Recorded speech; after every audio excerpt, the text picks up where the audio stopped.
ಶ್ರೀ ಸಾರರೂಪ ಗುರುಚರಿತ್ರೆ 14ನೇ ಅಧ್ಯಾಯ. ಶ್ರೀ ಗುರುಭ್ಯೋ ನಮಃ. ನಾಮಧಾರಕನು ಬಹುಭಕ್ತಿ ಕುತೂಹಲಗಳಿಂದ ಸಿದ್ಧಮುನಿಗೆ ನಮಸ್ಕರಿಸಿ, ಗುರುದೇವ, ನರಸಿಂಹ ಸರಸ್ವತಿ ಸ್ವಾಮಿಗಳು ಸಾಯಂ ದೇವನ ಮನೆಯಲ್ಲಿ ಮತ್ತೇನು ಮಾಡಿದರು? ನಾನು ಅವರ ಪುಣ್ಯಚರಿತ್ರೆಯನ್ನು ಸಂಪೂರ್ಣವಾಗಿ ಕೇಳುವುದಕ್ಕೆ ಉತ್ಸುಕನಾಗಿದ್ದೇನೆ ಎಂದು ವಿನಂತಿಸಿಕೊಳ್ಳಲು ಸಿದ್ಧಮುನಿಯು, ನಾಮಧಾರಕನೇ ಕೇಳು. ಅಂದು ಸಾಯಂ ದೇವನು ತನ್ನ ಮನೆಯಲ್ಲಿ ವಿಚಿತ್ರ ವೈಭವ ಭಕ್ತಿಗಳೊಂದಿಗೆ ಗುರುಪೂಜೆ ಮಾಡಿದ್ದನು. ಅದರಿಂದ ಗುರುಗಳು ಆತನ ಮೇಲೆ ಸಂಪ್ರೀತರಾಗಿದ್ದರು. ಅವರು ಸಾಯಂ ದೇವನನ್ನು ಹತ್ತಿರ ಕರೆದು, ನೀನು ವಂಶ ಪರಂಪರೆಯಾಗಿ ನಮ್ಮ ಭಕ್ತನಾಗಬೇಕು ಎಂದು ಆಜ್ಞೆ ಮಾಡಿದರು. ಸಾಯಂ ದೇವನು ಗುರುವಾಣಿಯನ್ನು ಕೇಳಿ ಬಹಳ ಸಂತೋಷನಾದನು. ಗುರುಗಳನ್ನು ಪರಿಪರಿಯಿಂದ ಸ್ತುತಿಸಿ ಜೈ ಜೈಕಾರ ಮಾಡಿ, ಗುರುವೇ, ನೀನು ನನ್ನ ವಂಶವನ್ನು ಉದ್ಧರಿಸುವುದಕ್ಕಾಗಿ ಅವತರಿಸಿ ಬಂದ ನಾರಾಯಣನಾಗಿರುವೆ. ದಯವಿಟ್ಟು ನನ್ನ ವಂಶದ ಮುಂದಿನ ಪೀಳಿಗೆಯವರೆಗೂ ನಿನ್ನ ಮೇಲೆ ಅಪಾರ ಭಕ್ತಿ ಹುಟ್ಟುವಂತೆ ನೀನೇ ಅನುಗ್ರಹಿಸು. ನೀನು ನರರೂಪದಲ್ಲಿದ್ದರೂ ವಿಶ್ವವ್ಯಾಪಿಯಾಗಿರುವೆ. ವೇದಗಳು ನಿನ್ನ ಮಹಿಮೆಯನ್ನು ತಿಳಿಯದಾಗಿವೆ. ನಾನಂತೂ ಪಾಮರನು, ಹೊಟ್ಟೆಯ ಪಾಡಿಗಾಗಿ ಯವನ ದೊರೆಯಗೆ ಸೇವಕನಾದವನು. ಆ ಯವನನಾದರೂ ಬಹುದುಷ್ಟನಾಗಿದ್ದಾನೆ.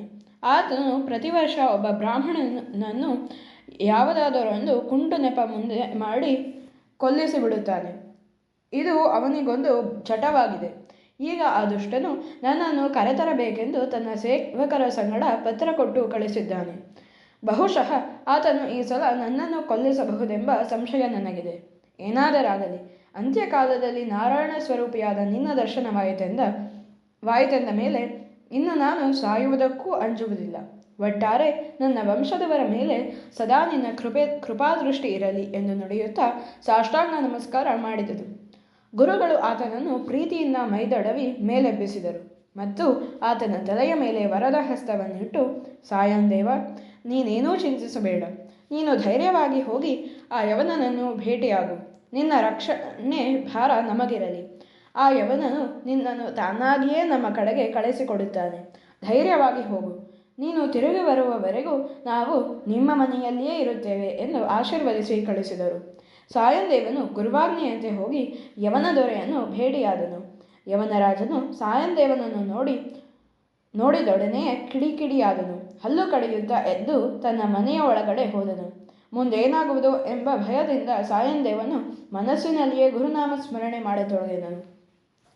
ಮನೆಯೊಳಗೆ ಪ್ರವೇಶಿಸಿದ ಯವನದೊರೆಗೆ ತಕ್ಷಣವೇ ಗಾಢವಾದ ನಿದ್ರೆ ಆವರಿಸಿತು. ನಿದ್ರೆಯಲ್ಲಿ ಅವನು ಸ್ವಪ್ನ ಕಂಡನು. ಸ್ವಪ್ನದಲ್ಲಿ ತ್ರಿಶೂಲಧಾರಿಗಳಾದ ಗುರುಗಳು ಆತನ ಎದೆಯ ಮೇಲೆ ಕುಳಿತು, ದುಷ್ಟದೊರೆಯೇ, ನೀನು ನನ್ನ ಪರಮ ಶಿಷ್ಯನಾದ ಸಾಯಂ ದೇವನಿಗೆ ಹಿಂಸೆ ನೀಡುವೆಯಾ? ನೀನು ಅವನನ್ನು ಮರ್ಯಾದೆಯಿಂದ ಗೌರವಿಸಿ ನನ್ನ ಹತ್ತಿರ ಕಳಿಸಿಕೊಡದಿದ್ದರೆ ನಿನ್ನ ಪ್ರಾಣವನ್ನೇ ತೆಗೆದು ಬಿಡುವೆ ಎಂದು ನುಡಿಯುತ್ತಾ ತ್ರಿಶೂಲದಿಂದ ಮೈಗೆಲ್ಲ ತಿವೆ ತೊಡಗಿದರು. ಯವನ ದೊರೆಯು ಆ ಬಾಧೆ ತಾಳಿಕೊಳ್ಳಲಾರದೆ, ಅಯ್ಯೋ, ಸಾಯುತ್ತೇನೆ, ಈ ಬ್ರಾಹ್ಮಣನು ನನ್ನನ್ನು ಇರಿದು ಕೊಲ್ಲುತ್ತಾನೆ ಎಂದು ಚೀರಿಕೊಳ್ಳುತ್ತಾ ಎಚ್ಚೆತ್ತು ಹೊರಗೋಡಿ ಬಂದನು.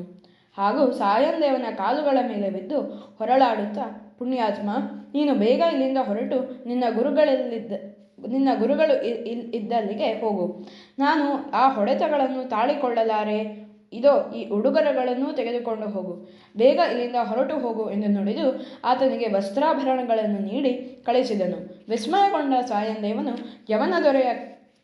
ಯವನ ದೊರೆಯು ಕೊಟ್ಟ ಉಡುಗೊರೆಯೊಂದಿಗೆ ಮನೆಗೆ ಬಂದನು. ಗುರುಗಳು ಅದುವರೆಗೂ ಅಲ್ಲಿಯೇ ಕುಳಿತಿದ್ದರು. ಸಾಯಂ ದೇವನು ಗುರುಗಳೆದುರು ಅಲ್ಲಿ ನಡೆದ ಘಟನೆಯನ್ನು ವಿವರವಾಗಿ ಹೇಳಲು ಗುರುಗಳು ಹಸನ್ಮುಖಿಗಳಾಗಿ, ಇನ್ನು ಮೇಲೆ ನೀನು ಯಾವುದಕ್ಕೂ ಚಿಂತಿಸಬೇಡ.